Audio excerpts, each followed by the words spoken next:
Setelah kemerdekaan Indonesia pada 17 Agustus 1945, jejak akulturasi budaya Indonesia Belanda masih dapat ditemui bahkan sampai saat ini. Dari aspek bahasa misalnya, masyarakat Indonesia masih menggunakan sejumlah diksi yang berakar pada bahasa Belanda, antara lain pabrik dari fabrik, apotek dari apotek, arloji dari horlogi, dan insinyur dari engineer.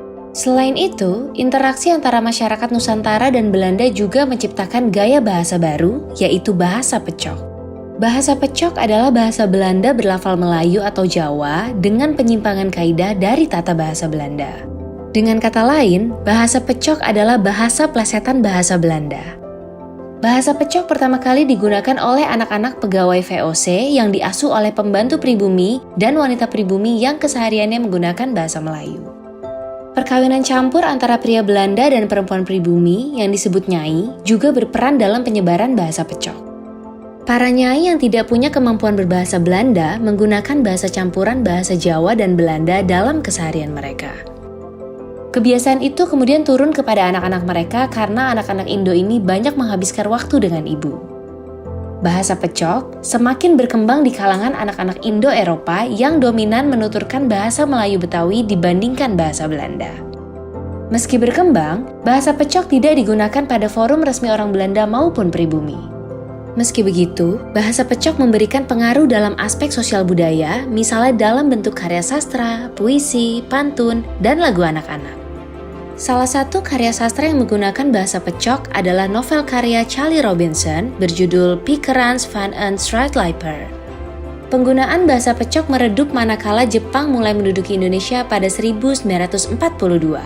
Saat itu, pemerintah militer Jepang menerapkan kebijakan antara lain melarang penggunaan bahasa Belanda di Indonesia, baik lisan maupun tulisan, termasuk bahasa Pecok. Saat ini, jejak bahasa Pecok yang masih dapat kita temui adalah diksi seperti bikin, keras, pigi, seblon, kasih, dan babu cuci. Adapun kata-kata sisipan bahasa Pecok yang masih ada saat ini antara lain wah, lo, ko, ja, entok, cis, dan ah. Kita juga masih bisa menemukan pengaruh budaya Hindia dalam bidang arsitektur. Rumah-rumah peninggalan Belanda dengan halaman luas dan jendela besar merupakan hasil dari penyesuaian orang-orang Belanda terhadap lingkungan fisik Indonesia. Pertama kali mereka bikin kota Batavia itu sepenuhnya bergaya Eropa. Tapi apa yang terjadi? Itu bangunan-bangunan itu dengan cepat itu nggak terlalu tahan ya. Karena apa? Terkena sinar matahari secara langsung sehingga mereka melakukan penyesuaian-penyesuaian. Selain itu bangunan-bangunan yang berhimpitan dan dalam bentuk yang sangat padat itu rawan kebakaran. Padahal rumah orang Indonesia biasanya jaraknya jauh-jauh gitu ya.